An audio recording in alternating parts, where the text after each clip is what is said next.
Shalom, shalom. Je vais essayer de voir le son. Sinon, je suis déjà en direct. Hein? Je suis là.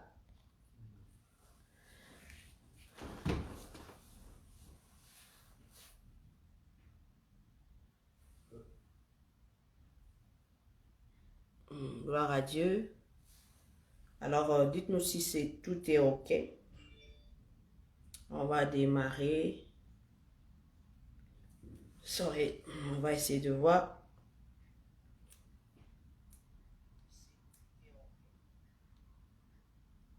Alors, qui encore est là? Bonsoir, bonsoir. Il y a le pasteur Nadine, bonsoir. Il y a Mélissa Rehoboth, bonsoir. Il y a Chilo, bonsoir. Est-ce que vous pouvez nous saluer et nous dire déjà que vous êtes connectés, que vous nous suivez, que le son est bon, l'image est OK. Et même, vous nous signalez aussi déjà à partir de quel continent, de quelle ville, de quel pays vous nous suivez. Voilà, je suis la servante de Dieu Nadine, majestique, appelée affectueusement majestique. Voilà. Et nous sommes là aujourd'hui pour un programme, pour une émission, pour un échange, pour un moment de partage, pour un moment aussi de questions, comme plusieurs ont eu à le voir, à constater, à voir l'affiche qui a été publiée pendant beaucoup de jours. Bonsoir à Christelle Mayoukou, bonsoir. Bonsoir à Mélissa Rehoboth, bonsoir, tout est super, merci beaucoup. Alors, invitez, taguez les noms, hein. Dites-leur que nous voulons partager d'un sujet. Plusieurs femmes aimeront, plusieurs hommes aussi aimeront écouter. Plusieurs personnes qui veulent être en couple, qui veulent se marier, et voilà, qui sont en couple, en relation, ils veulent aussi, ont des choses peut-être à savoir et à connaître, bien sûr. Depuis Paris, je te salue, merci beaucoup. Christelle, depuis quelle ville tu nous suis, qui encore est là? Et l'image des sons, tout est OK. Merci beaucoup à Christelle Mayoukou, que Dieu te bénisse. Depuis quel continent, depuis quelle ville tu nous suis? Alors, dites-nous et saluez-nous. Et je suis là, nous sommes là. En attendant, nous allons partager, hein, inviter grand nombre de personnes depuis Allemagne. Merci beaucoup, que le Seigneur te bénisse, Christelle, depuis Allemagne. Alors, je vais inviter, hein, donnez-moi le temps d'inviter de certaines personnes, leur signaler que nous sommes en direct par la grâce de Dieu. Voilà, on veut parler du choix du conjoint et aussi son influence, parce que nous croyons que chaque choix a une influence quelconque par rapport à nos vies. Alors, si vous êtes là, toi aussi, si tu es là, tu veux travailler ensemble avec nous, parce que c'est important de travailler ensemble. Comme ça, tu peux aussi inviter tes proches, de leur dire que nous sommes déjà en ligne, nous sommes connectés, et inviter, qui encore. Alors, faites comme moi, je suis en train d'inviter quelques personnes. Je suis en train d'inviter quelques personnes qui encore. Il y a Christine Joyful à rejoindre. Déborah, merci de rejoindre, merci d'être là. Alors, partagez, hein? Alors, partagez pour nous le direct. Que le Seigneur bénisse ces moments. Que Dieu trouve son plaisir à nous parler à travers de sa servante. Que Dieu trouve son plaisir à nous parler à travers de sa parole, de nous édifier, hein. Oui, par la grâce du Seigneur, nous sommes là. Alors, dites-nous, comme on vient de le dire, déjà à partir de quel pays? Bakali, elle est là. Merci ma chérie d'être là. Alors, partagez, invitez et dites aux amis que nous sommes déjà connectés. Et surtout, je m'aimerais déjà d'avance vous dire, préparez vos questions. OK? Préparez vos questions parce que je suis sûre, il y a certainement des questions pour tous ceux-là qui veulent se mettre en mariage, en couple, ou certainement à cause de choix préjudices, à cause de choix précédents, à cause de certains échecs ou déceptions. Il y a certainement de questions à se poser ou à dire. Alors, j'aimerais que vous partagez, vous taguez les noms. Vous taguez les noms. Je vois mon frère Chic Bill Nsakala, merci d'être connecté. Alors, partagez, invitez, taguez, hein, le nom. Je crois qu'ici, c'est plus beaucoup taguer les noms. Dites-leur que nous sommes déjà en ligne, nous sommes connectés. Nous sommes qu'à 3. Où sont les autres? Alors, moi, je ne saurais pas faire ce travail toute seule. J'aimerais que, ensemble avec Déborah, ensemble avec Bakali, avec, qui encore, Christelle qui était là, avec Mélissa qui était là avec nous, de partager, d'inviter, d'envoyer les liens de notification. En tout cas, je ne suis pas trop expert sur Instagram, mais je sais pas comment trop ça fonctionne, je dois m'habituer, voilà. Mais sinon, ceux qui sont là déjà, ils peuvent inviter, il fait inviter, saluez-nous, dites un mot gentil, depuis de quelle ville, de quel continent. Alors, Deborah, depuis de quel pays tu nous suis? Laure, depuis de quel pays tu nous suis? Bakali, alors dites-nous, saluez et invitez, invitez, invitez, invitez, invitez. Alors, c'est un peu ce que nous voulons faire ce soir. Sinon, je vais essayer aussi en même temps voir avec mon invitée si elle est déjà là. Oui, elle est là. On va essayer de... Manouche est la région. Que Dieu te bénisse. Voilà, qui encore nous attendons? Qui encore? Merci, coucou d'être là. Alors, Manouche, est-ce que tu peux nous dire déjà à partir de quel continent, ville, pays tu nous suis? Et si tu peux nous aider aussi à taguer les amis. Est-ce que les gens qui sont là peuvent taguer les noms de certaines personnes? Bien sûr, tu as peut-être une copine, une amie, un frère, une sœur souris qui a besoin d'écouter ces choses. Voilà. Est-ce que vous avez de personnes, bien sûr, je suis sûr, qui veulent nous écouter ce soir? Voilà. Il y a certainement de personnes qui veulent nous écouter ce soir. Alors envoyez-leur la notification. Signalez à toutes ces amies-là que nous sommes en direct. Signalez à vos proches que Maman Nadine, elle est en direct. Signalez à vos frères et sœurs que nous sommes en direct. Merci Mélissa, merci beaucoup à l'écoute de chapeau. On travaille ensemble. Merci pour l'invitation envoyée. Il y a une personne qui m'a dit depuis, voilà, Manouche, c'est depuis la République démocratique du Congo. Que Dieu te bénisse. On est ensemble, ma soeur. Voilà. Qui a encore envoyé ces invitations déjà? Est-ce qu'il y a encore certaines personnes qui veulent nous aider à envoyer? Héroïne à rejoint? Alors, saluez, saluez, invitez, dites à nos frères, à nos soeurs que nous sommes en direct. Nous sommes déjà en direct par la grâce de Dieu. Voilà. Qui encore? Bonsoir, Héroïne. Bonsoir à Jonathan. Je vis encore Jonathan. Partagez, invitez, invitez, Rebo Shakayabasete.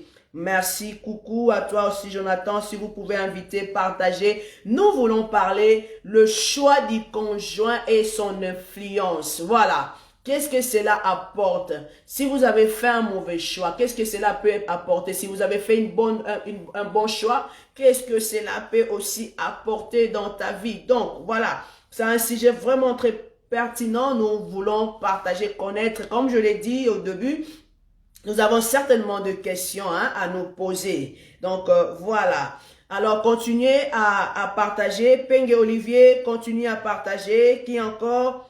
Invitez aussi des amis. Dites-leur que nous sommes en direct. Qui encore? Dites aux amis que nous sommes déjà là. On va démarrer dans quelques minutes, dans quelques secondes, notre programme de ce soir. Remandale abrochete. Rabo sakaya mama. Éternel, merci pour ces instants. Nous voulons que tu règnes. Nous voulons que tu prennes le contrôle. Nous voulons que ton règne soit au milieu de nous, du début jusqu'à la fin de ce programme. Que toi seul, tu prends la place. Nous voulons parler du choix des conjoints et ses influences. Il y a certainement des influences sur nos choix. Il y a certainement des influences sur ce que nous faisons, ce que nous désirons faire. Il y a certainement des influences dans nos vies. Alors, continuez à partager. Moi, je partage comme vous pouvez le voir. Je suis en train de partager le direct. Voilà. Est-ce que vous pouvez partager avec nous? Partager ces directs et nous sommes très convaincus que Dieu vous bénira et nous fera énormément du bien. Nous fera énormément du bien. Alléluia, gloire à Dieu. Voilà, je vais essayer de voir si mon invité elle est là et puis on va démarrer. Je vais l'inviter et puis on va. Oh, gloire à Dieu. En attendant, continue. Alors, qui a déjà partagé, taguez les amis, taguez Marthe Kamba, que Dieu te bénisse d'être connecté. Merci beaucoup. Nous te saluons. Ridi, Lise, Kiki, merci d'être connecté. Nous te saluons. Il y a le pasteur Nadine qui est là déjà. Bonsoir. Bonsoir. Voilà, essayez un peu, encore assez, voilà, un peu, centrez un peu votre caméra. Voilà, c'est bon. Bon, Ouais, je suis coupée, mais... C'est bon quand même. J'essaie de me tenir un peu plus à distance. Exactement. Voilà, le pasteur, il est là. Le pasteur Nadine, il est là. Je vois le pasteur Frédéric, le mari du pasteur Nadine, nous suit aussi. Nous le saluons bien sûr. Le pasteur Frédéric. Alors, le son, l'image est OK là-bas, c'est bon, hein? De mon côté, ça va. Ça va bien. Gloire à Dieu. Alors, voilà, le pasteur, il est avec nous ce soir. Je crois que nous voulons parler de choix du conjoint et son influence. Alors, salut déjà, pasteur. Bonjour, bonsoir chez vous. Hein. Voilà, bonjour chez vous, salut à vous aussi. Et puis surtout, chez vous là-bas, il fait 13 heures. Chez nous, c'est presque 20 heures déjà. Oui. Alors, que Dieu vous bénisse. Merci beaucoup. Je ne sais pas comment ça fonctionne avec Instagram, je n'ai pas l'habitude. Moi, je suis plus beaucoup sur Facebook. Mais comme je le disais tantôt, je demande aux gens de s'abonner, de se connecter. Je taguais les noms. Je ne sais pas si vous avez eu aussi à faire la même chose. Taguer, inviter. Je ne sais pas si ça se passe aussi comme ça ici sur Instagram. Oui, c'est ça. Oui, on invite les gens. Invitez les gens, hein, vous qui êtes déjà là, parce que nous, on va discuter, on va partager. Donc, on va pas pouvoir inviter du monde. Donc, on n'aura pas trop de temps à se focaliser, à inviter, à partager. Donc, sinon, ceux qui sont là, comme le pasteur vient de le dire, alors, faisons ce travail ensemble avec nous, hein. Partager, taguer, voilà, et puis nous, on va faire ce qui reste. Donc, voilà. Et Dieu bénisse ces moments. Alors, pasteur, comment sentez-vous sur notre plateforme émission Parlons-en? Comment je vais? Comment sentez-vous déjà sur notre plateforme? Ben, c'est très bien. J'ai vraiment hâte de partager avec vous, puis d'entendre les questions. Hein. J'espère que je vais être capable de répondre. Voilà. Le pasteur, elle est prête à répondre à nos questions. Et voilà. Sinon, on aura certainement beaucoup de questions, pas seulement moi-même, et même ces publics, c'est toutes ces personnes-là qui sont là en train de nous suivre, bien sûr.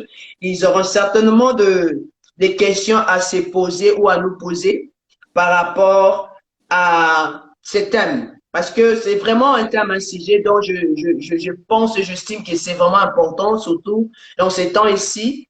Il y a beaucoup de mariages et après, il y a beaucoup de choses qui arrivent. Il y a beaucoup de questionnements qui arrivent. On ne sait plus, est-ce qu'on avait fait un bon choix? Est-ce que j'avais fait un mauvais choix? Qu'est-ce qui m'arrive? Est-ce qu'il était vraiment l'homme que Dieu m'avait donné? Est-ce que c'était vraiment la femme? Est-ce que j'avais bien écouté le Seigneur? Si on veut aussi parler de ces choses, de tout ça, on veut quand même savoir la part de Dieu dans nos choix et la part de l'homme. Voilà. Il y a toujours tout ça lorsque nous faisons des choix. Il y a quelqu'un qui a dit, et quand nous faisons nos choix, hein, ne mettez pas Dieu dedans parce que Dieu, depuis Adam, il avait fait, il voulait plus s'impliquer par rapport au choix. Alors, on peut quand même de savoir si c'est vraiment vrai que Dieu ne s'implique plus dans ce que, dans nos choix, disons, dans ce que nous voulons faire comme choix de mariage et tout consort. Voilà. Alors, parce qu'on a dit, déjà, par rapport au thème, qu'est-ce que ça vous dit déjà? Le choix du conjoint.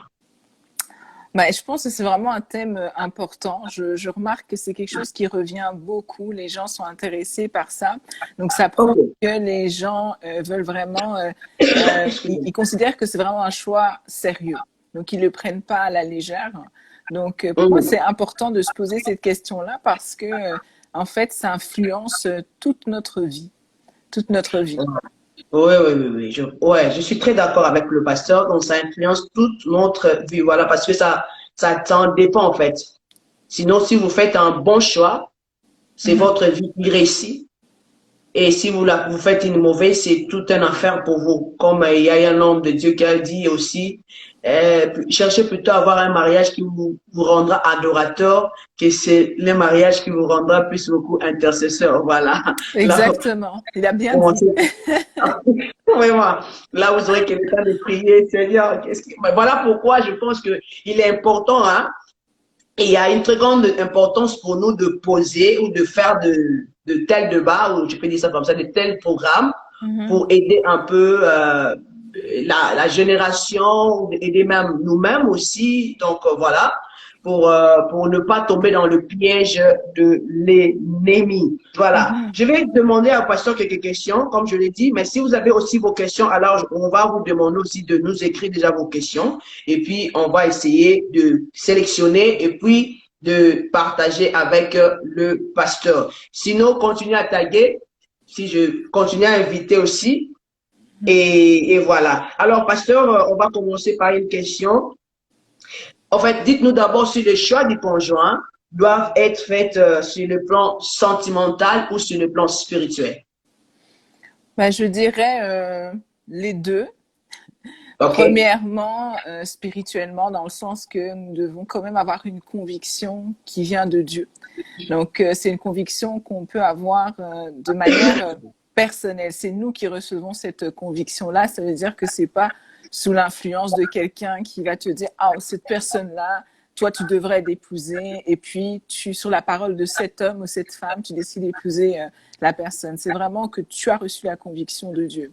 Alors, quand je dis sentimental, c'est un choix qu'il faut faire aussi sur base des sentiments. Je ne parle pas des sentiments simplement des émotions. Je veux dire, je parle dans le sens que il faut aimer la personne. Et comme je dis, aimer, c'est un amour véritable. Ça veut dire être prêt à respecter la personne, à l'accompagner, etc. Donc, je dirais les deux. Mais premièrement, nous allons chercher la conviction de Dieu. D'abord, la conviction de Dieu, et puis après, c'est sentimental. Mais certaines personnes diront que c'est d'abord le sentiment, et puis par après, aller voir Dieu. Mais ouais, c'est ça. Oui, parce que quand on a déjà des sentiments, puis qu'on va voir Dieu, ben souvent, c'est qu'on est déjà vraiment influencé, on est sous nos influences. Donc, en fait, Dieu, on doit d'abord lui demander.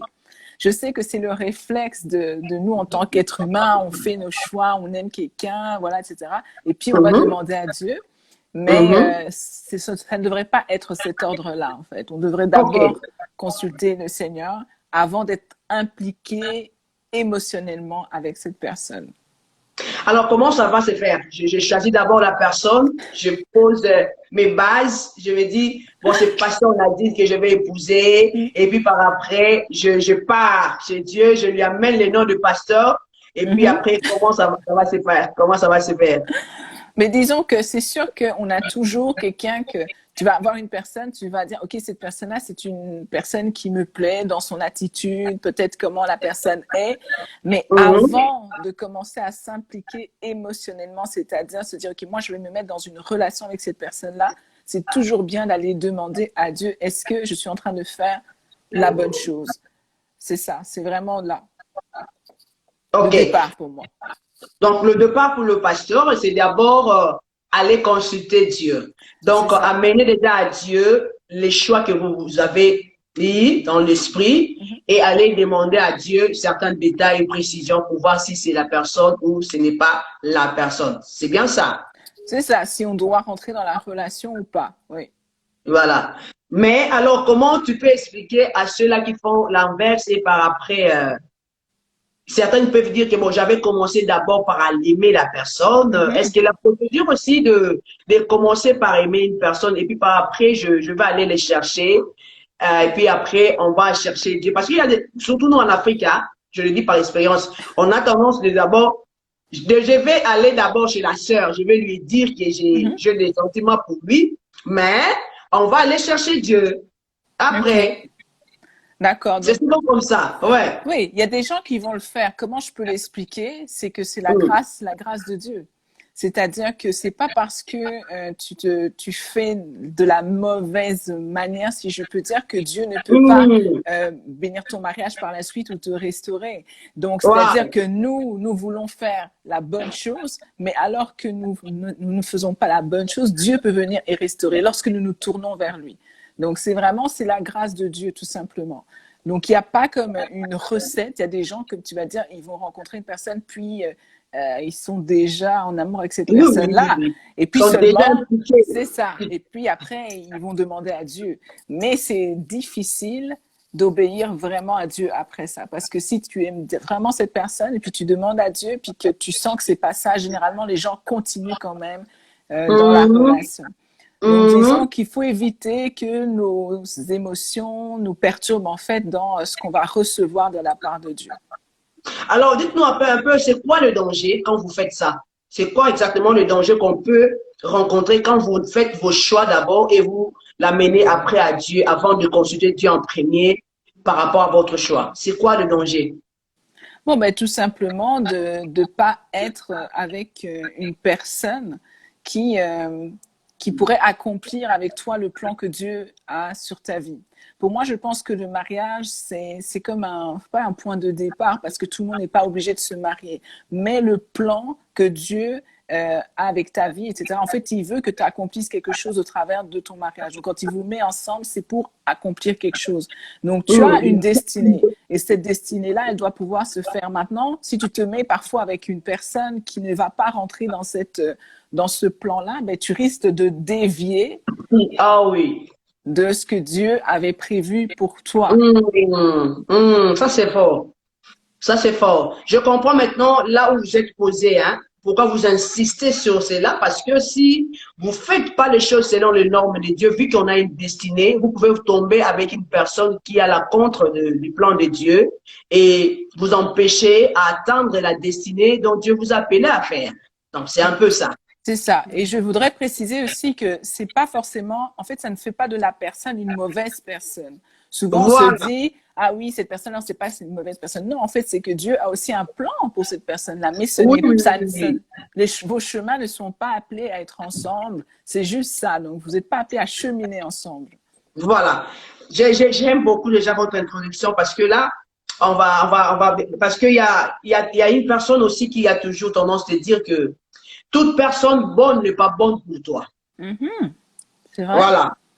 Donc, je peux être bonne, mais ce que je suis n'est pas compatible avec toi. C'est Ce n'est ça. pas que tu n'es pas une mauvaise personne, mais sauf que moi, c'est que je suis, en fait, la bonté que j'ai ne correspond pas avec toi. Et c'est là où on trouve maintenant l'incompatibilité dans certains couples, en fait. Oui, c'est ça. Oui. Elle n'est pas une mauvaise personne, ce n'est pas un mauvais choix que tu as fait, mais c'est juste l'incompatibilité. Vous n'êtes pas faites ensemble. Il n'est pas mauvais, elle n'est pas mauvaise, mais certes que vous êtes incompatibles par rapport à vos destinées. Mhm. Exactement. Oui, c'est ça. Donc voilà. En fait, il y avait déjà des questions qui basculent, mais je ne saurais pas tout lire là maintenant. Mais il y a juste une page là dont on écrit des questions. J'aimerais OK. demander aux gens d'écrire des questions là-bas pour ne pas le perdre. Dès qu'il y aura des questions, moi je vais aller là-bas pour vérifier toutes les questions qui sont écrites. Voilà, il y avait une personne qui nous a demandé comment alors reconnaître que c'est le choix de Dieu. Mhm. Voilà, il y a déjà une question comme ça que je viens de lire. Voilà, comment reconnaître alors que c'est le choix de Dieu. Bon, ben écoute, je pense que dans la prière, c'est quelque chose qu'on peut trouver. C'est pour ça que je dis, en fait, il faut pas être trop impliqué émotionnellement non plus avec l'autre personne parce qu'on doit pouvoir le discerner. Donc, Mm, Dieu nous parle, hein, Dieu nous parle, il nous parle au travers de sa parole, il nous parle au travers des circonstances, il nous parle. Donc, c'est d'être sensible à ça.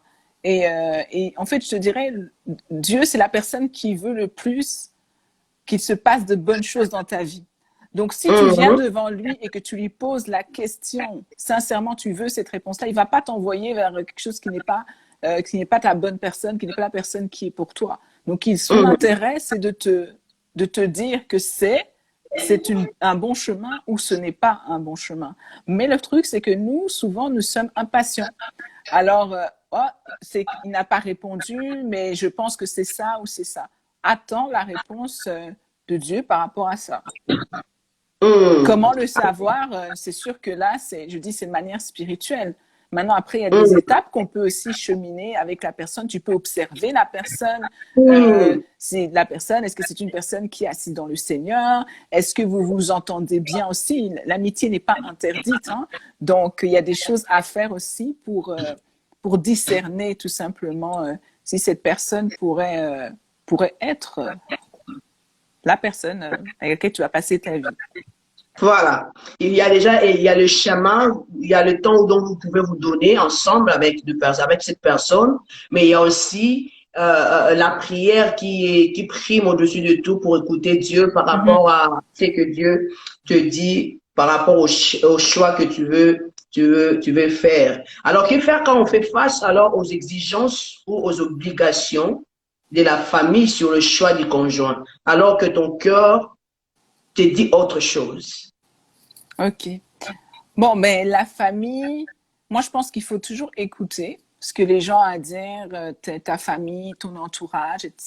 Techniquement, c'est des gens qui t'aiment. Donc c'est bien d'écouter leur avis, etc. Maintenant, c'est toi qui prends la dernière décision parce que c'est toi qui va vivre avec cette personne-là. Mais il faut savoir que les gens vivent, on a tous un rapport un peu différent à la famille, dépendamment des cultures, mais aussi dépendamment de comment on a grandi. Il y a des gens qui sont très attachés à leur famille, c'est important. Moi, je connais des gens, oh, si ma mère, elle trouve pas que cet homme est bien pour moi, je peux pas l'épouser, etc. C'est tellement, tellement important que il faut se connaître. Donc moi, je dirais pas parce que ta famille n'est pas d'accord, n'épouse pas la personne, mais c'est plutôt toi. Est-ce que tu es prêt à défendre cette personne-là? Est-ce que tu es prêt à Ok. te lever pour cette personne-là lorsque vous allez vous marier, etc. Donc ça, c'est des choses que toi-même, tu dois savoir. Pour moi, le mariage, c'est quelque chose, c'est une union entre des adultes. Donc la famille, c'est bien, mais la décision, c'est le couple qui la prend au final. Voilà, c'est le couple qui la prend au final, ou bien c'est moi qui prends la dernière décision, mais bon. Mais si au final aussi, la famille avait raison, pendant qu'il m'interdisait dans ce que j'étais en train de... Mais ça, on peut pas le savoir d'avance parce que pour moi, j'aime mieux faire quelque chose en ayant la conviction. Si on part du début de la conversation qu'on avait ensemble, on dit qu'il faut avoir une conviction qui vient de Dieu. Toi, tu as eu cette conviction-là, et puis finalement, tu te rends compte que non, ça n'a pas fonctionné, etc., parce que ta famille avait dit autre chose. Bon, tu préfères te dire que tu as suivi la conviction de Dieu ou la conviction de ta famille, tu vois? C'est ça qui est important, c'est de choisir de suivre la conviction de Dieu. Ouais, La famille peut dire des choses et puis ça fonctionne pas, mais c'est peut-être pas pour les raisons qu'elle t'a données au départ. C'est certainement parce qu'il y a un travail qui n'a pas été fait, peut-être de ton côté aussi, de savoir, mhm. ok, est-ce que c'était vraiment la bonne personne, etc., etc.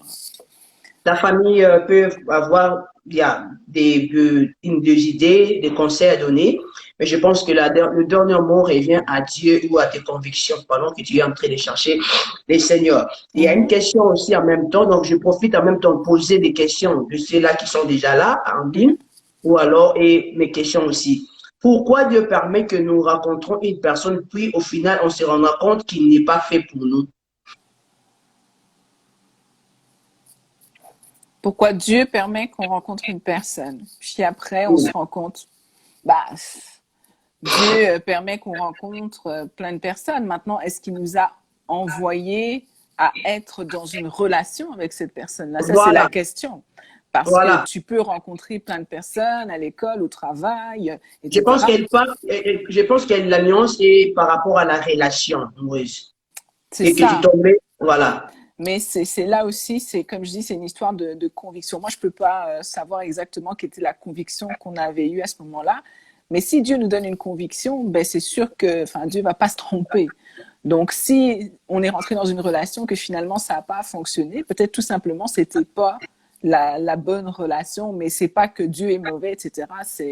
Oh, voilà. Voilà, Ouais, parce qu'il y en a aussi hein, de ceux-là qui condamnent Dieu parce que les choses ne vont pas à au sens dont nous l'attendons et tout, et directement Dieu devient mauvais. Hein. pourquoi tu as permis que je rencontre cet homme? Il est venu, il a détruit ma vie. Pourquoi tu as envie que je rencontre cette femme?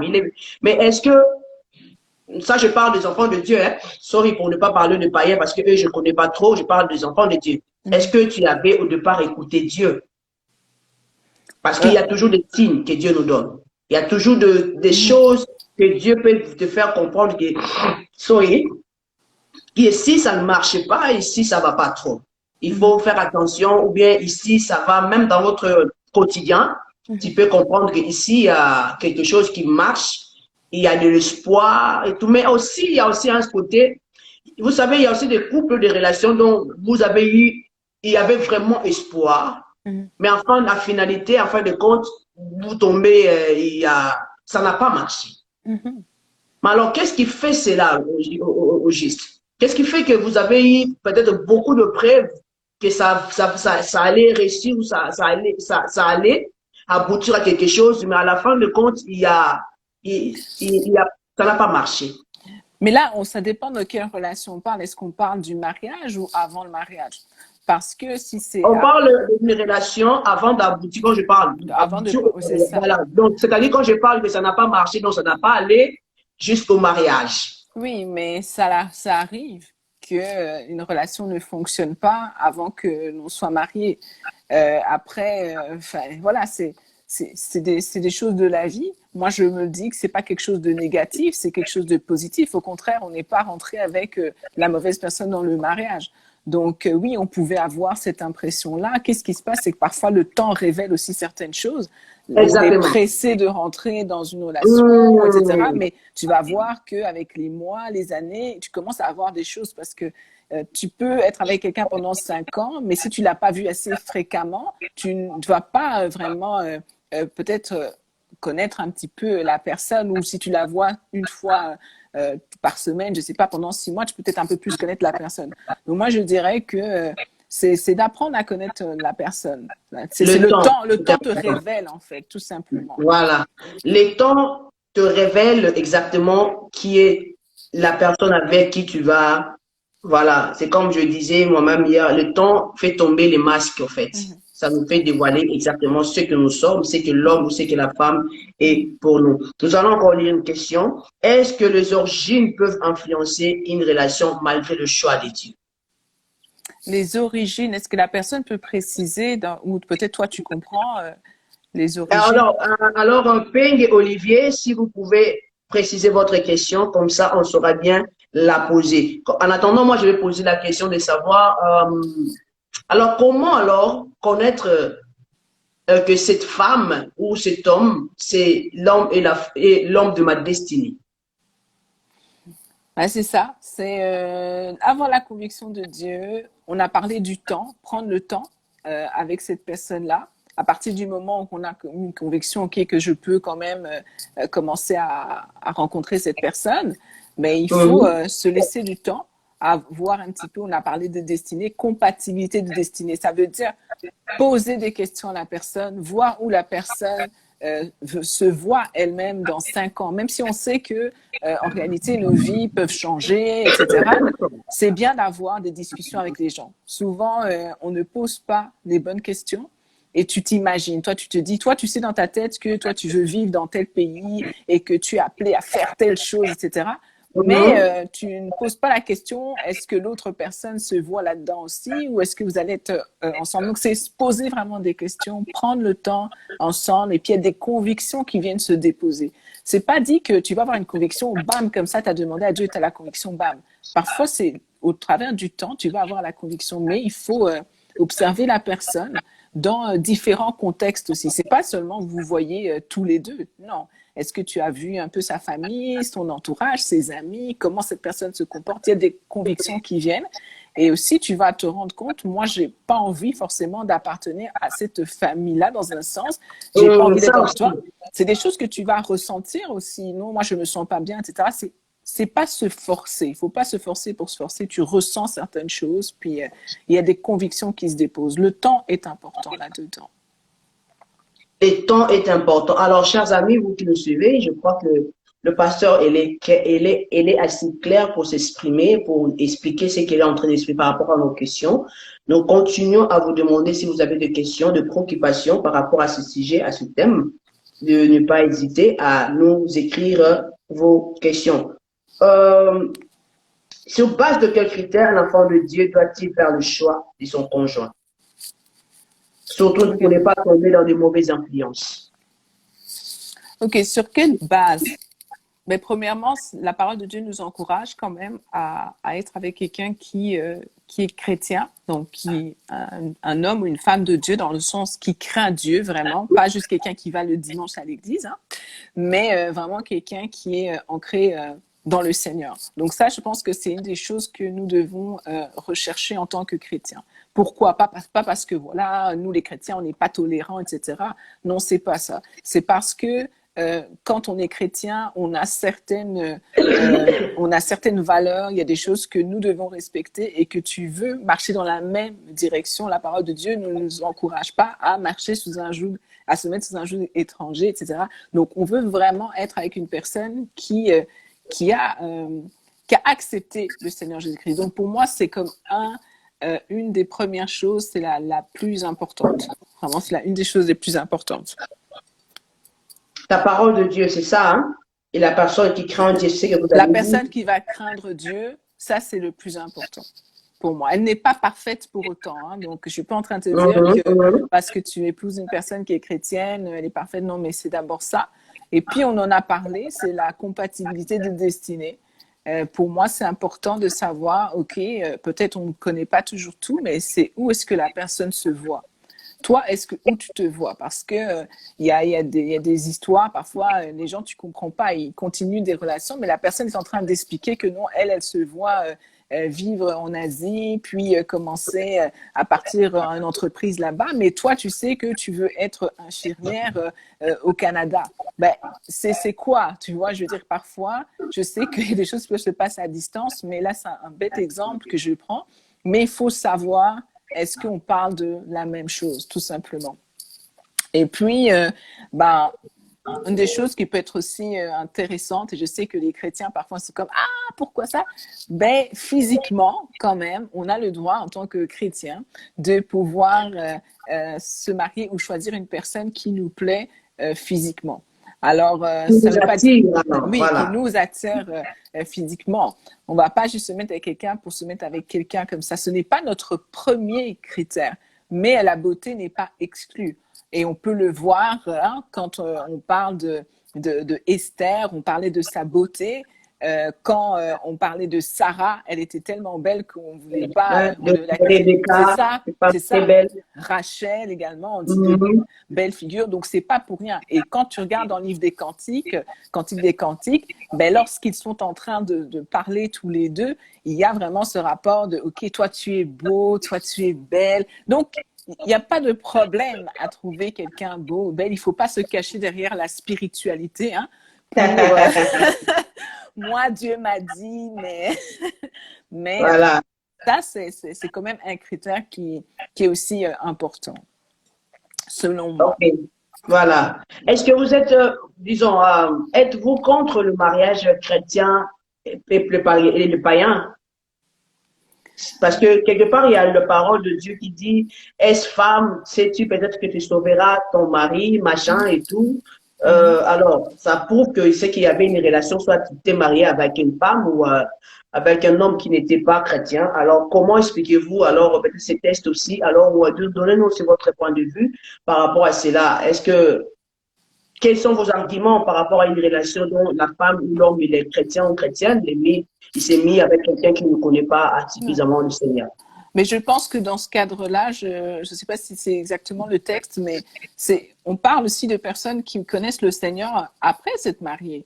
Donc, si tu connais le Seigneur après t'être marié et que ton conjoint, lui, n'est pas croyant, mais tu vas pas forcément quitter ton mari qui est incroyant. Tu t'es déjà marié avec cette personne-là. Maintenant, si tu peux faire la bonne chose, c'est ça va t'éviter en fait énormément de problèmes. Quand Dieu nous demande de faire certaines choses, c'est pas pour notre mal ou parce qu'il se dit, ah, toi tu vois une personne, tu dis, waouh, cette personne est vraiment bien et j'aimerais tellement être avec cette personne, mais Dieu me la refuse. C'est pas dans ce sens-là. Dieu, il veut le meilleur pour nous. Donc à partir du moment où en fait il ne te permet pas ou il ne te donne pas son go pour cette personne-là, c'est que c'est pas bon pour toi.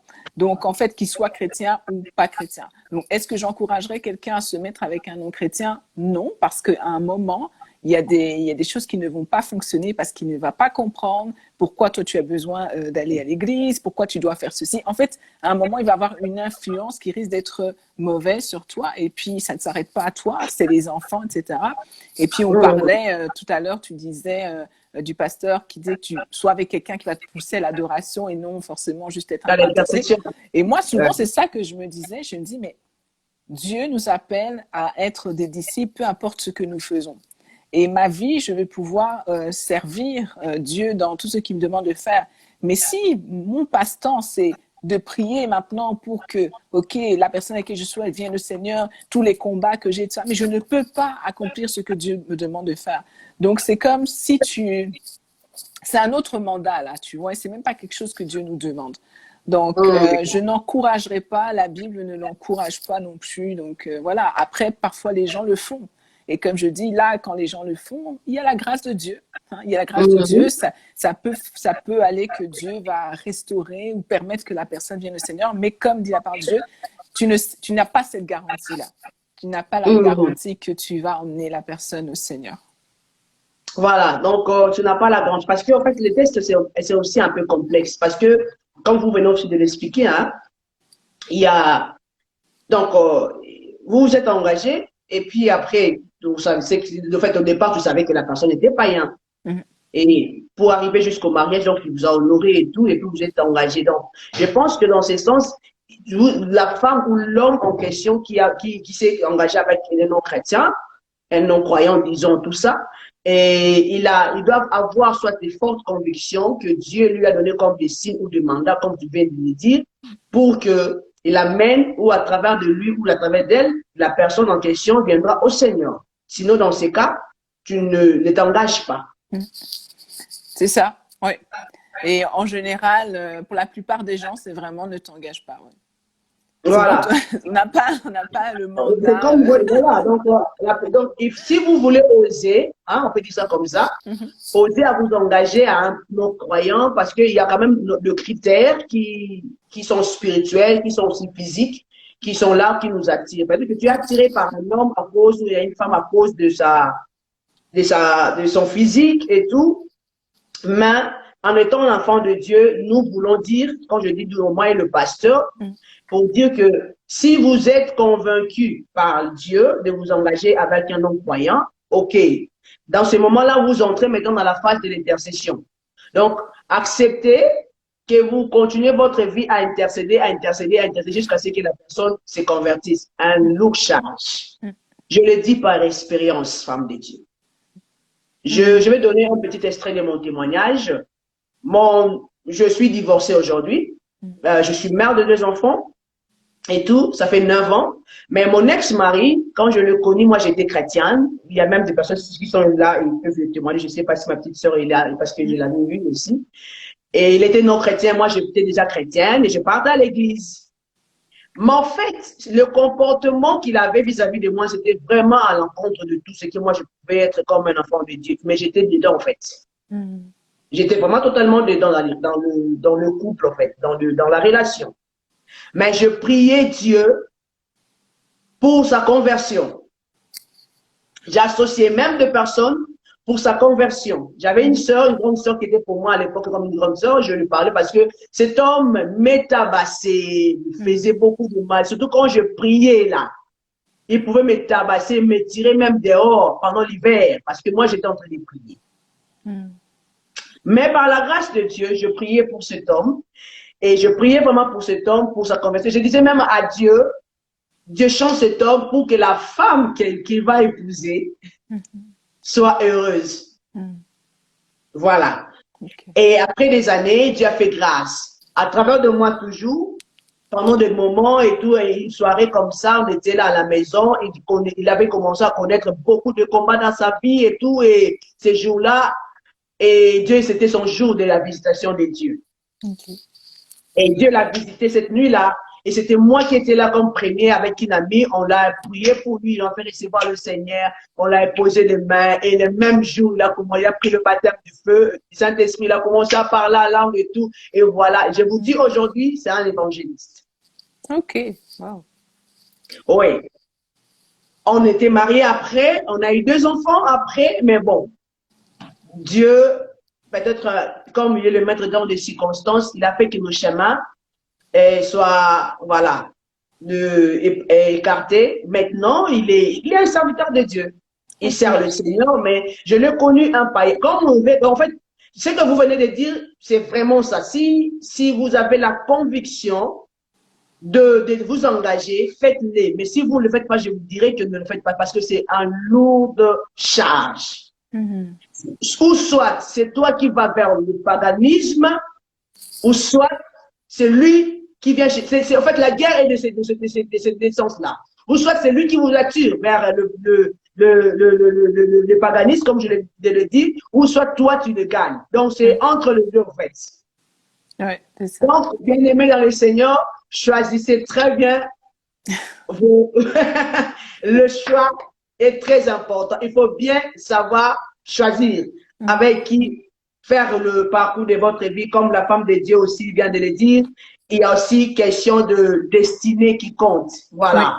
Oui. Il y a vraiment, c'est un point très capital. Il y a aussi question de destinée qui est très, très, très essentielle. Nous continuons à recevoir vos questions, s'il vous plaît, si vous en avez. Sinon, il y a une autre question. Il y a quelqu'un qui m'a dit, pour ne pas ensuite regretter sur nos choix qu'on a fait, que devons-nous faire avant de s'engager? Qu'est-ce que nous devons faire exactement avant de s'engager dans une relation? Qu'est-ce que vous pouvez dire, vous, ou par votre expérience, qu'est-ce que vous avez peut-être fait pour vous engager dans une relation, ou après les expériences vécues, qu'est-ce que vous pouvez conseiller aujourd'hui à nous, ou à toutes les femmes, à tous les hommes qui nous suivent? Qu'est-ce que nous pouvons exactement savoir ou faire avant de s'engager? Ok. Ben, je pense qu'il faut pas être plus rapide que Dieu. Comme je disais tout à l'heure, c'est vraiment consulter Dieu. Vraiment consulter Dieu par rapport à ça. Avoir cette conviction, en fait, tout simplement, qui vient de lui. Poser des questions, etc. Si on veut pas regretter, en fait, la chose, c'est que on ne peut pas avoir la certitude de comment ça va se passer. Voilà, on n'a pas cette certitude-là. Mais par contre, on peut bien faire les choses. Donc, je pense que la parole de Dieu nous encourage toujours à faire la bonne chose. Donc, si tu sais, en fait, nous savons quelles sont les bonnes choses à faire. Si tu sais que tu dois d'abord consulter Dieu, que tu vas t'abstenir de relations sexuelles avec la personne, s'il y a toutes ces choses-là que tu peux faire, mais il faut les faire. Il faut les faire. Alors, il y a des gens qui disent, oui, mais moi, j'ai tout fait. En fait, le mariage, ce n'est pas ça la finalité. Je ne sais pas si ce n'est pas ça la finalité, c'est de plaire à Dieu. C'est de plaire à Dieu. Amen. Donc, fais la bonne chose, même si demain, c'est que ça ne fonctionne pas ou que la personne se dit, toi, qu'est-ce que tu... C'est ça que tu veux. Tu veux que le Seigneur dise, toi, tu es un bon et fidèle serviteur. C'est ça. Voilà. C'est vraiment ça. Il faut savoir plaire d'abord à Dieu. Oui. Il ne faut pas d'abord être plus rapide. Vous savez, servante de Dieu, femme de Dieu, pasteur Nadine, souvent nous connaissons, comme vous l'avez dit, nous connaissons de bonnes choses. Nous pouvons savoir de faire de bons choix, mais des fois, on a du mal à les faire. On a du mal à poser des actes qui sont bons parce que nous sommes ou soit influencés par la personne, par l'âge aussi. Tu te dis, mon âge est avancé. Et pourtant, moi, je pense que vous pouvez continuer à mettre à foncer plus fort par rapport à de volume, par rapport à ce que vous venez de dire, parce que nous avons tendance aujourd'hui même, les gens pensent que si le mariage, c'est comme si vous ne vous mariez pas, vous n'irez pas au ciel. C'est comme si être célibat, dans le célibat, c'est un péché pour nous aujourd'hui. Les gens pensent maintenant que, voilà, l'âge est avancé. Qu'est-ce qu'on dira? Les gens diront, parce que je ne me marie pas, parce qu'il y a ceci, parce qu'il y a cela et tout. Et au final, qu'est-ce qui se passe? On se retrouve dans des problèmes. Au final, qu'est-ce que ça se passe? On se retrouve dans des déceptions, dans le divorce. On se retrouve dans des blessures intérieures.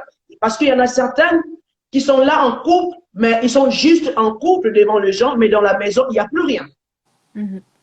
Tout ça, ça vient pourquoi? Parce qu'ils n'y avait pas, ils étaient plus rapides que Dieu, comme vous venez de le dire.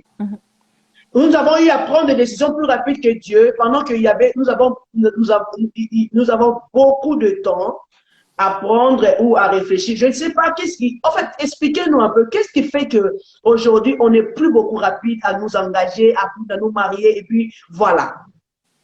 Qu'est-ce qui fait que maintenant on est trop pasteur? Je sais que vous êtes pasteur. Je sais que vous avez de l'expérience. Je sais que vous avez des gens qui vous côtoient aussi par rapport à toutes ces choses. Alors, essayez un peu à nous expliquer qu'est-ce qui fait qu'aujourd'hui, nous sommes trop perturbés, trop… En tout cas, je vous dis, parce que je suis aussi servante de Dieu, j'ai aussi des personnes qui me côtoient. En tout cas, c'est comme si aujourd'hui, les gens pensent qu'au mariage. Je donne surtout nous les femmes. C'est ça. Mais en fait, il y a une idolâtrie du mariage. Waouh, j'aime. L'idolâtrie du mariage. Waouh, ça c'est… Vas-y, maman. C'est vraiment créé aussi par notre environnement, par la culture aussi. C'est que quand je vais juste parler des femmes, ben, tu n'existes pas si tu n'es pas mariée. Donc, tant que tu n'es pas mariée, tu n'es personne. Qu'est-ce que tu connais à la vie, etc. Donc, c'est sûr que ça… mais tu as quel âge? Oh, j'ai 21 ans, je suis déjà âgée. Tu ne es pas encore mariée, c'est ça. Je dis, mais c'est bon. Fais ta vie, il y a tant de choses à faire. En fait, tu dois profiter de la saison que Dieu te donne. C'est une belle saison. C'est une saison dans laquelle tu peux servir Dieu de différentes manières, que ça soit dans tes études, dans ton travail, dans tout ce que Dieu te donne à faire, en tout cas, fais-le. C'est une très belle période. Et on ne valorise pas assez cette période-là. Et pour les hommes, certainement, c'est comme… les hommes, c'est beaucoup à propos de l'accomplissement. Donc, si tu es arrivé à marier quelqu'un, ça veut dire que tu es arrivé, tu es un homme. Donc, tout le monde va chercher, en fait, on va chercher notre valeur dans le mariage. Or, notre valeur est en Dieu. C'est ça le problème. Waouh, ça, est-ce qu'on peut avoir beaucoup de cœur? Notre valeur n'est pas dans le… En fait, la valeur que tu as femme, la valeur que tu as célibataire, la valeur que tu as aujourd'hui, ne se réside pas dans le mariage, mais c'est plutôt en Christ. Moi, je pense que c'est ça ce qu'on appelle la crise d'identité. Hein? Oui, c'est ça. Mais c'est ça, les gens se cherchent. Mais c'est les influences, c'est l'environnement qui fait ça. Tant que nous aurons une société qui est comme ça, mais les gens vont toujours continuer à penser que le mariage, c'est la chose qu'il faut faire. Maintenant, il y a aussi l'autre extrême. On est aussi dans des sociétés comme ici au Canada, où forcément le mariage n'est pas tant que ça valorisé, ou c'est pas vraiment important. Parce que chez nous, en Afrique, par exemple, même si tu n'es pas ancré dans le Seigneur, se marier, c'est important, il faut se marier. Okay. Mais dans nos sociétés, comme au Canada, en Occident, de manière générale, mais pourquoi se marier? Donc c'est ça. Donc comme c'est important et c'est valorisé par la société, les gens veulent rentrer là-dedans. Et puis aussi, je pense que les gens ne veulent pas être seuls. Donc, la peur d'être seul, hein? D'être seul, c'est ça. On ne veut pas avoir ces temps-là. Mais après, quand ils vont être mariés, ils vont regretter parce qu'ils vont être seuls. Exactement. C'est ça. Donc, profite du temps que tu es seul. Comme ça, tu vas bien profiter du temps que vous allez être à deux. Voilà. Voilà, c'est comme quelqu'un dirait aussi, hein, il faut d'abord… il ne faut pas entrer dans le mariage pour aller chercher du bonheur là-bas, mais il faut être déjà heureux soi-même avant de l'apporter dans ton mariage. Sinon, si tu n'es pas déjà heureux de soi-même, tu ne seras pas non plus dans le mariage. Donc, voilà. C'est ça. Oui, parce que le mariage, c'est pas comme dans les films, donc tout est parfait et que voilà, la personne est parfaite. Il faut avoir une certaine maturité. Tu ne seras jamais comblé totalement. C'est Dieu qui te comble. Donc, c'est pas parce que tu es avec quelqu'un que la personne va te combler à tous les niveaux. Non. parce que la personne ne sera pas toujours disponible, la personne aura aussi des choses à faire. C'est pas parce que vous vous mariez que tout le temps vous êtes ensemble. Donc, ta solitude, là, à un moment, tu vas aussi la vivre. Donc, il faut être attaché à Dieu. C'est vraiment ce que nous devons faire avant de chercher l'attachement à un homme ou à une femme. Voilà, j'avais une question à une personne qui a dit, je crois la question c'était, alors comment reconnaître que c'est le temps de se marier? Je crois que c'était ça la question. Comment reconnaître que c'est le temps de se marier? Mais je Voilà. pense que c'est différent pour tout le monde. Hein? C'est différent pour tout le monde. Comme je disais, il y a une conviction de Dieu qui vient là. Mais après, il y a nous aussi, en tant que personne, il y a des gens qui se mettent des objectifs dans la vie. Ce n'est pas mauvais. Il y a des gens qui vont dire, tant que je n'ai pas terminé mes études, Voilà. ceci, je ne peux pas, ou tant que je n'ai pas un travail, etc. Ça, ce n'est pas, c'est pas mauvais. Franchement, c'est pas mauvais. Nous sommes, chacun d'entre nous est différent. Donc, il faut se connaître. Il faut se connaître et c'est quelque chose que tu vas sentir. OK, là, je sens que je suis prête à partager ma vie avec quelqu'un parce que partager sa vie avec quelqu'un, c'est pas la même chose que vivre tout seul ou vivre avec ses parents. Donc, il y a d'autres choses à apprendre, il y a d'autres concessions à faire aussi. Donc, je pense qu'on le ressent. On le ressent. Se poser la question, dire, est-ce que je suis, ça veut dire que tu n'es pas arrivé à ce moment-là où tu dois t'engager avec quelqu'un pour se marier, en tout cas. Voilà. Et on le ressent, et puis on se prépare pour cela aussi déjà. Et il y a beaucoup de concessions aussi. Et ça aussi, c'est un problème, hein, pasteur. Hein? Beaucoup veulent s'engager, ils veulent entrer dans le mariage, mais ne veulent pas faire des concessions. Ils veulent emporter tout leur comportement, toutes leurs habitudes, leur façon d'être et tout. Ils veulent les amener dans le mariage et ça pose des problèmes. Oui, c'est sûr, c'est sûr. Il faut savoir que, oui, il y a des concessions à faire, mais après, c'est ça, c'est la compatibilité. Il y a des gens avec lesquels tu vas avoir moins à devoir te changer parce que tu es qui tu es. Et Dieu t'a créé de la manière qu'il t'a créé. Il y a quelqu'un qui va t'aimer de cette manière-là. La personne qui t'aime, elle va pas t'aimer pour que tu changes. Tu es qui tu es avec tes imperfections. Nous travaillons là-dessus, mais tu as des forces, tu as des qualités. Il y a quelqu'un qui va voir ça et ça dépasse tes imperfections. Donc, il ne faut pas se mettre avec quelqu'un que pour lui, c'est toi, tu es un problème, quoi. Tout ce que tu fais est un problème, ça, c'est un problème. Non, tu vois, si toi, tu sais que tu es désordonné un peu et la personne est très maniaque, mais vous allez avoir des problèmes à un moment. Tu vois, c'est un bête détail, mais c'est ça, tu vois. Donc, trouver un juste milieu, un équilibre, tu peux le savoir, tu peux le savoir. Parfois, on croit qu'on ne le sait pas, mais il y a des choses qu'on peut discerner. C'est ça. Oui, oui.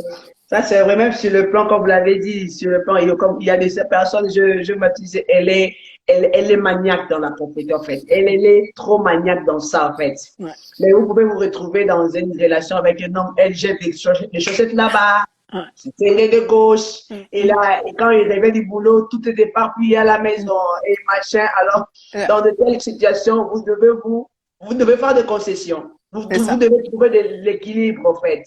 C'est ça.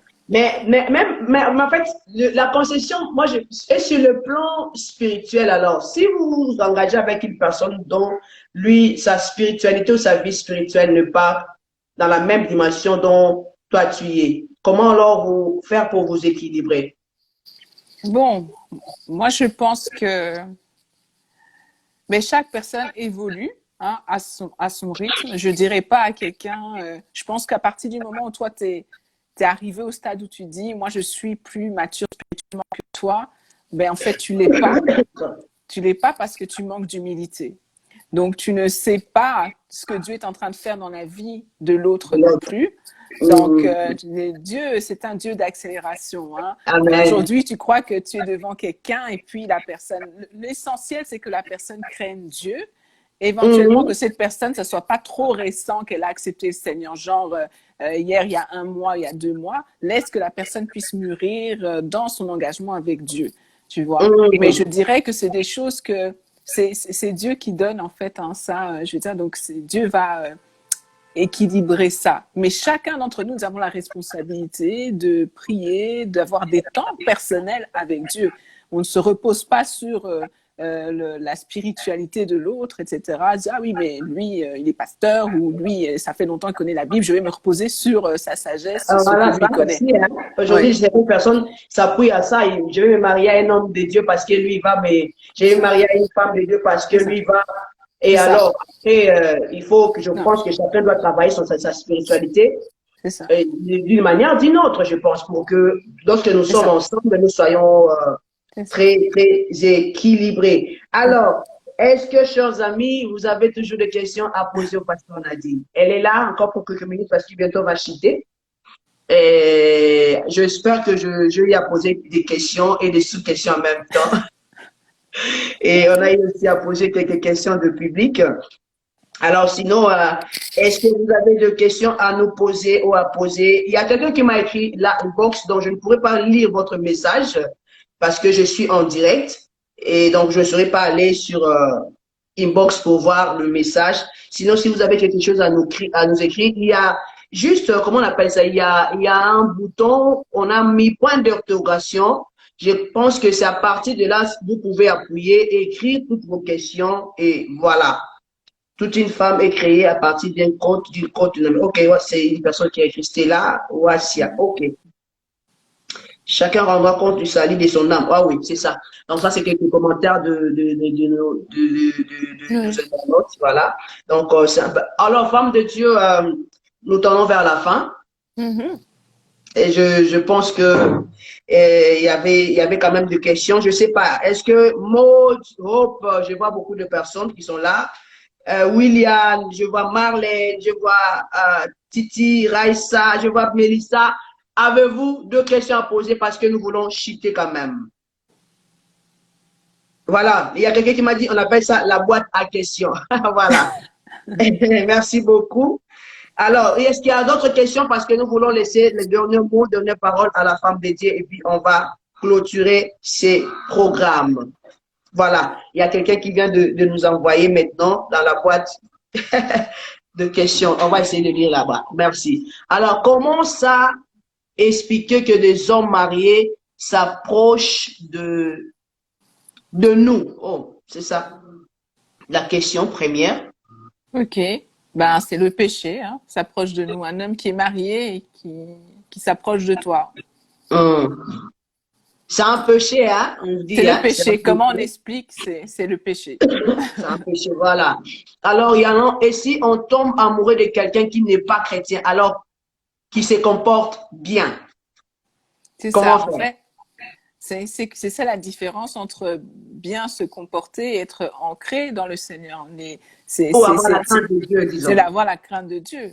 Donc, il se comporte bien, oui, c'est bien, mais la personne n'est pas dans le Seigneur. Donc, tu tombes amoureuse. Ben, ce que je souhaiterais, moi, ce que je te souhaite, c'est que la personne accepte le Seigneur.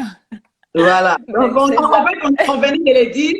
Je ne sais pas si vous nous avez suivi déjà, mais je venais de donner mon petit témoignage et la servante de Dieu a aussi expliqué clairement, il faut avoir la conviction.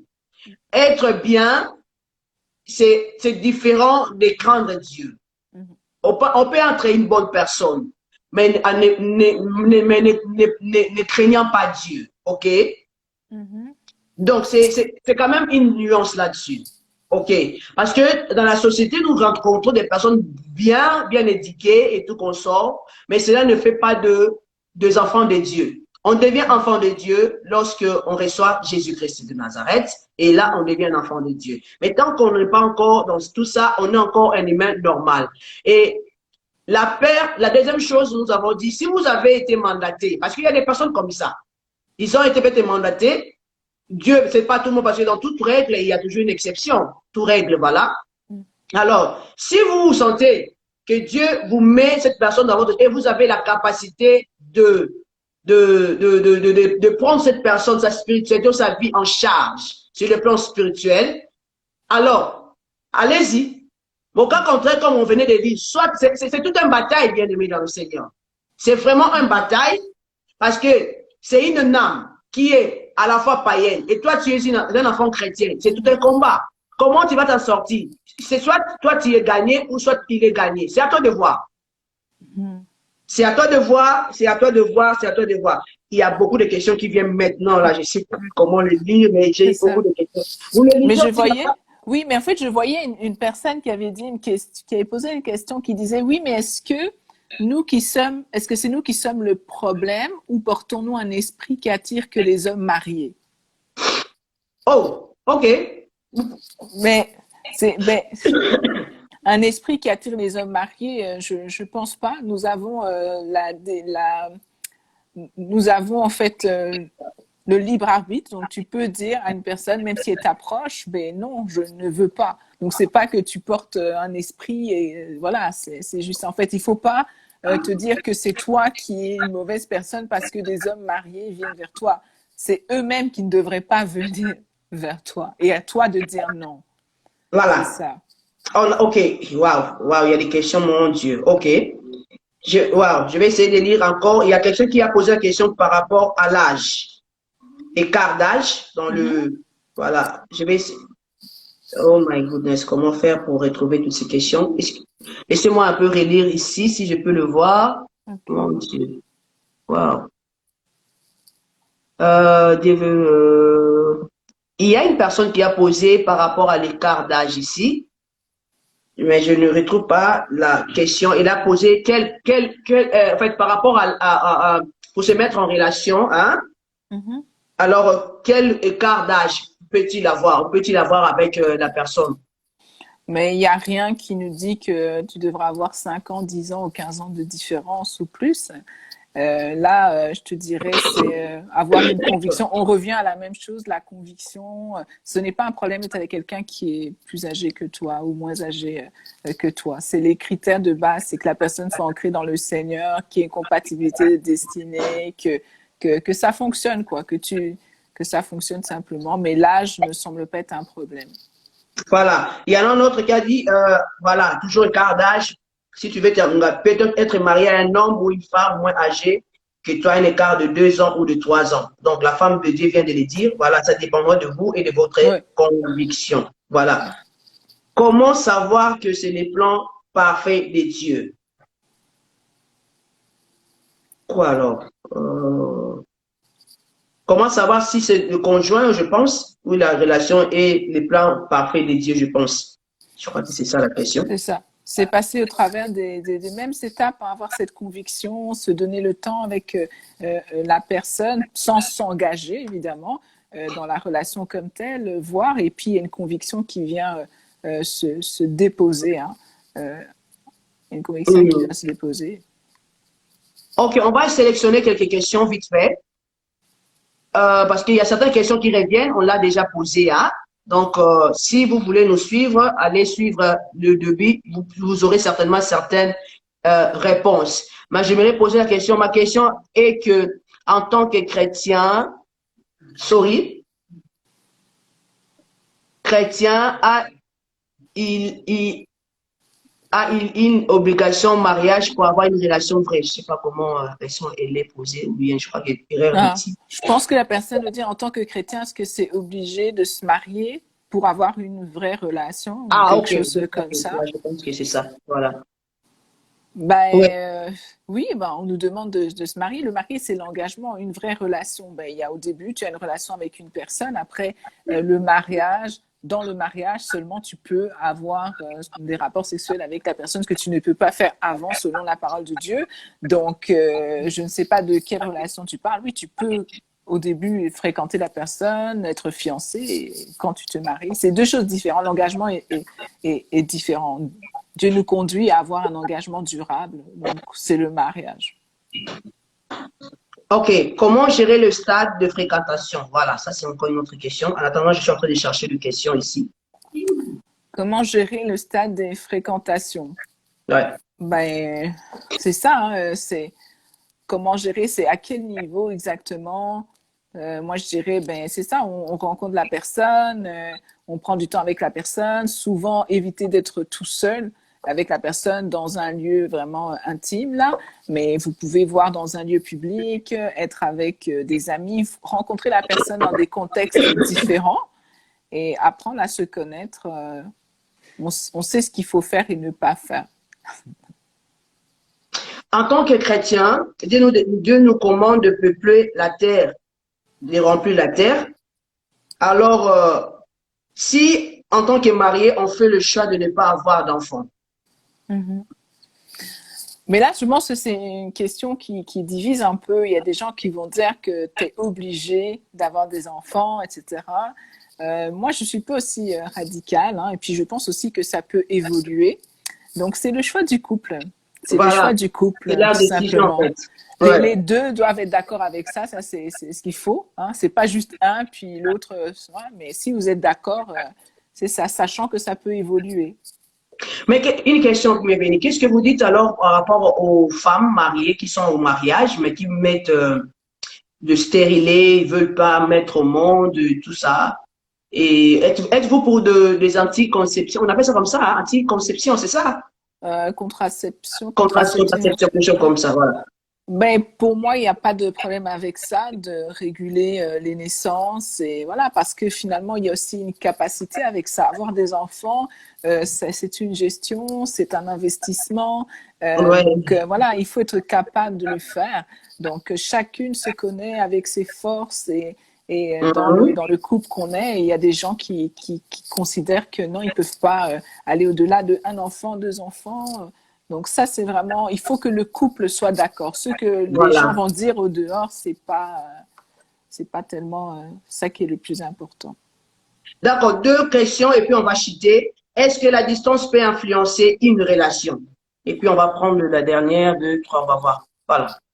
La distance peut influencer une relation. Ben oui, quand quand on a une relation à distance, c'est pas la même chose que d'être l'un avec l'autre à côté. Donc tu sais pas exactement comment est la personne, tu peux pas la prendre de la même manière. Et en même temps, tout peut te paraître beau aussi parce que vous n'avez pas Yeah. vous n'êtes pas confronté. Donc oui. Il y a des gens qui ont des relations à distance, mais j'en connais pas beaucoup qui ont fonctionné. Mais ça doit certainement exister. D'accord. Se présenter à l'église pour le mariage est obligatoire. À l'église, qu'est-ce que tu veux dire? Si tu dois te marier à l'église, là, est-ce que la personne se dit, est-ce que se marier coutumièrement, c'est suffisant? Est-ce que civil, c'est suffisant? En fait, il faut se marier. Donc, ce qui est reconnu dans ton pays, là où tu es, ben, c'est le mariage. Si c'est le mariage coutumier, c'est le mariage civil, voilà, c'est ça. Avant, il n'y avait pas d'église, hein, donc on se mariait pas dans une église, dans un bâtiment.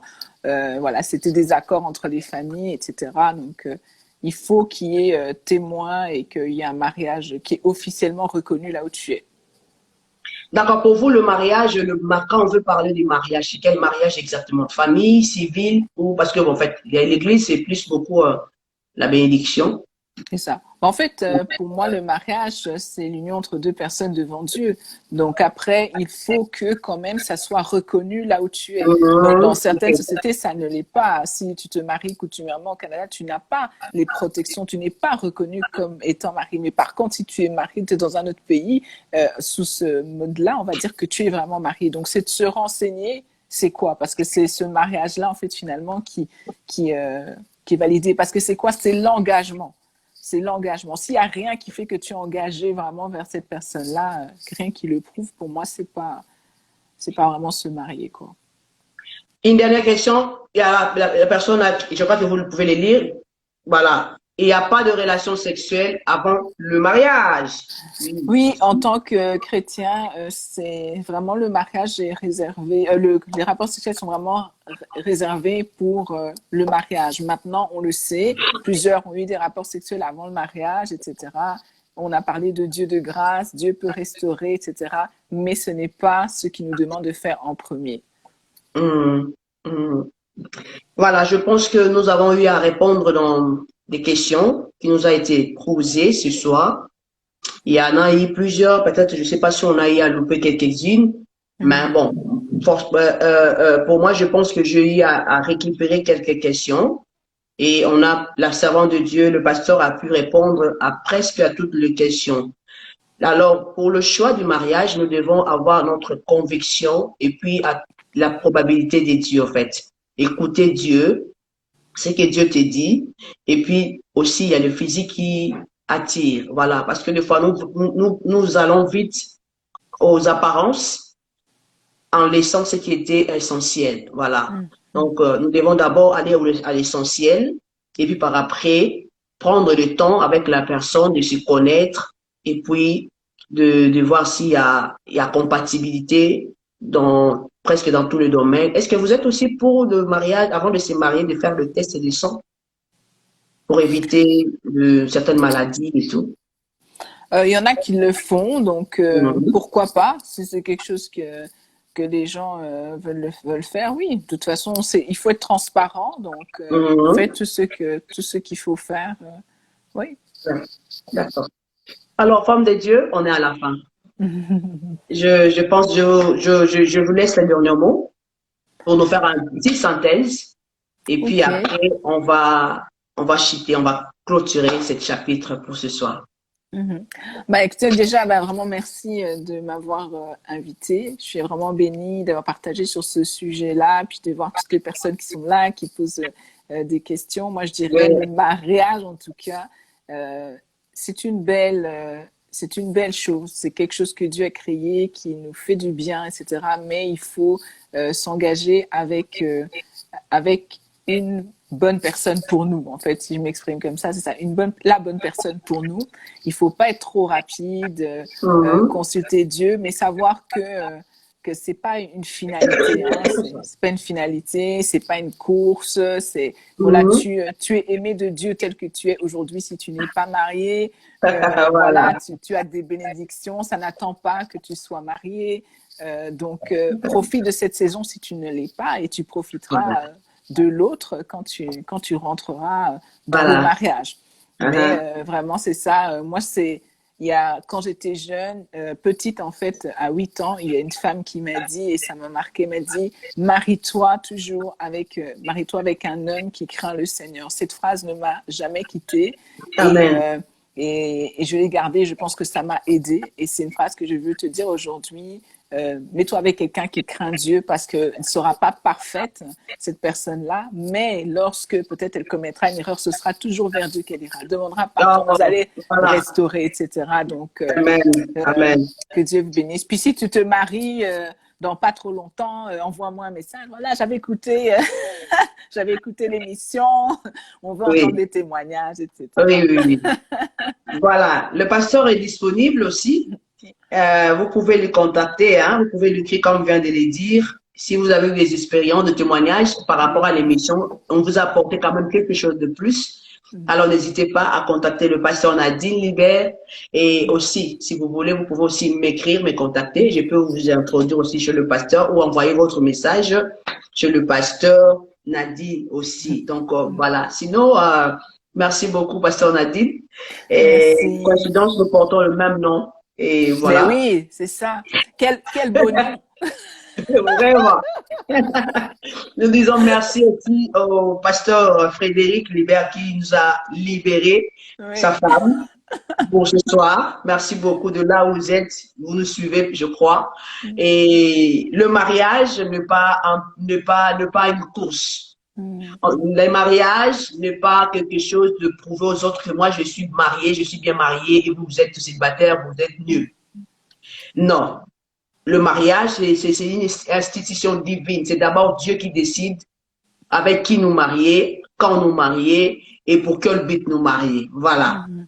Et je crois que si vous aurez pas, vous aurez le temps de reprendre cette émission au début, je suis très certaine que vous aurez des choses aussi à apprendre.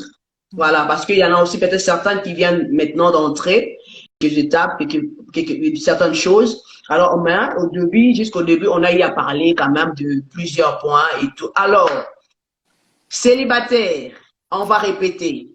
Ce n'est pas un péché d'être célibataire. Ne te précipite pas dans un mariage ou dans une relation sans pour autant consulter d'abord le Seigneur. Marie-toi avec une personne qui craint Dieu. Voilà. Tu peux être une bonne personne, mais on n'est pas toujours bon pour tout le monde. Quand tu pries le Seigneur, c'est Dieu qui va te connecter avec la personne qui est censée être la personne de ta destinée. Amen. Parce que tu as une destinée à accomplir sur terre. Alors, ne le gâche pas à cause de la précipitation du mariage. Le mariage ne te fera pas entrer, si tu te maries pas, cela ne te fera pas entrer dans l'enfer. Voilà. Mais plutôt, si tu te maries mal, tu risques d'aller en enfer. Ça, c'est vrai. Parce que si tu connais beaucoup de problèmes dans le mariage et tout qu'on sort et que le mariage n'est pas bien assis et tout qu'on sort, ça risque de t'amener hors de certains états. Et puis, si Christ revenait aujourd'hui, parce qu'on ne sait pas à quel moment il reviendra, tu peux rater le ciel à cause d'un mauvais mariage. Alors, chers amis, c'est juste un premier épisode. Je pense que c'est juste un premier épisode. Ne ratez pas peut-être la prochaine, on aura développé peut-être certains sujets ou certains détails, on aura parlé d'autres choses, mais faites de bons choix. Le bon choix se repose dans la parole de Dieu. Les bons choix se reposent dans la prière. Un bon choix se repose dans le temps, en fait. Lorsque vous aurez nous saurons prendre le temps de d'étudier la personne avec qui nous voulons nous mettre en relation. Ça va nous aider à connaître si la personne est compatible ou elle n'est pas compatible. Voilà. Alors, servante de Dieu, merci beaucoup pour ce soir et que Dieu vous bénisse. Merci pour donner ces moments. Je crois que ça ne serait pas une dernière fois pour nous. Et si vous voulez dire quelques mots, une parole, on tend vers la fin de l'année, une parole de bénédiction, une déclaration par rapport à notre plateforme, parce que nous ne sommes pas seulement sur Instagram, nous sommes aussi sur Facebook et sur YouTube aussi. Nous avons plusieurs différentes émissions. Alors, si vous avez un mot à dire par rapport à cette plateforme, émission Parlons-en, qu'est-ce que vous pouvez nous dire? Voilà. Mais que Dieu vous bénisse, continuez à vous utiliser vraiment puissamment, puis que le ministère puisse grandir à la hauteur que Dieu l'a décidé, hein, que vous ne soyez pas limités ni par vous-même, ni par les gens autour, mais que la limite, ça soit Dieu qui la place. Amen. Merci de prendre le temps de faire ça pour édifier les chrétiens, nos sœurs, nos frères en Christ, et que Dieu vous bénisse vraiment. Mais vous êtes déjà bénis, donc... Merci. Merci. Vous savez pas au cœur, je suis déjà béni. Amen. Amen. Amen. Merci beaucoup. Bon. Alors, pasteur, on vous quitte. On vous laisse partir et puis continuer votre journée parce que vous êtes encore fait jour là-bas. C'est ça. Et moi, je vais juste les annoncer. Voilà. Parfait. Au revoir. Allez, ciao, ciao. Voilà. Bye bye.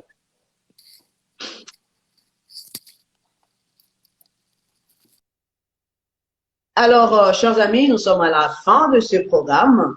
Sinon, chacun de nous, je crois que là, sa part. Si vous avez d'autres préoccupations ou autres questions qui n'ont pas été posées ou qui n'ont pas été répondues, n'hésitez pas à nous écrire inbox en privé et on va pas s'attarder à vous répondre, bien sûr. Mais sinon, pour ce soir, on se limite ici. Et comme je viens de le dire, nous ne sommes pas seulement ici sur Instagram. Si quelqu'un peut nous aider à mettre aussi le lien de la page de l'émission pour certaines personnes, pour vous abonner aussi à notre page Facebook, ça serait une bonne chose pour mes enfants qui sont là. Ils peuvent mettre le lien de la page pour les gens de s'abonner, aller visiter aussi notre page. J'aimerais déjà vous inviter d'avance. Le mardi, nous serons sur notre page Facebook. Nous allons continuer ce thème, ce sujet avec une servante de Dieu, le pasteur Gloria Joël Kabasele. Elle va nous parler de beaucoup de choses parce que notre sujet sera « Mère, j'ai une question ». Alors, préparez vos questions. On va parler de « Mère, j'ai une question ». Si vous avez des questions par rapport au mariage, par rapport à votre couple, par rapport à tout ce qui concerne la vie de mariage, le conjoint, le choix et tout ça, préparez cela pour que le mardi, vous la posez. Voilà. Et voilà, le 27, on va revenir sur Instagram avec la servante de Dieu, Andrea Moloto. On va parler, elle fait toutes choses nouvelles. Nous serons encore ici et voilà. Donc, bénissez le Seigneur pour ce programme. Priez pour nous. Voilà, notre lien est là. N'hésitez pas à vous allez visiter notre lien ou surtout à vous abonner aussi. Merci Héroïne, merci à Hope de mettre le lien. Partagez cela, aimez notre page, envoyez-nous nos notifications pour ne pas rater de notifications, bien sûr. Ok, Cathy, Mons, vous avez le lien. Si vous regardez dans les commentaires, on vient de mettre le lien sur le commentaire là. Ou alors, on va essayer de publier l'affiche très bientôt parce que l'émission sera le mardi. Donc, si Dieu nous fait grâce, déjà ce week-end, on peut avoir l'affiche. Comme ça, on va le publier. Et puis, vous pouvez nous suivre sur notre page Facebook. Pour ce mardi, à 20h30, je pense, nous serons en direct avec le pasteur Joël Gloria Kabasele. On va parler de mère, j'ai une question. Voilà. Fais comme si tu es en face de ta mère et tu vas lui poser des questions concernant ta vie, concernant tout ce qui concerne les relations, etc., etc. Alors, pour ce soir, que Dieu vous bénisse. C'était pour vous, la servante de Dieu Nadine Majestique. Et on se retrouve à Instagram le 27 et le 22, on se retrouve sur Facebook avec la femme de Dieu, pasteur Joël Kabasele. Et pour ce soir, on se dit au revoir et à la prochaine. Merci beaucoup d'être si nombreux, de nous suivre dans ces tranches de cette émission, le choix du congé et son influence. Nous pensons et nous croyons que nous étions à l'auteur, ou la femme de Dieu était à l'auteur de vous répondre à vos préoccupations.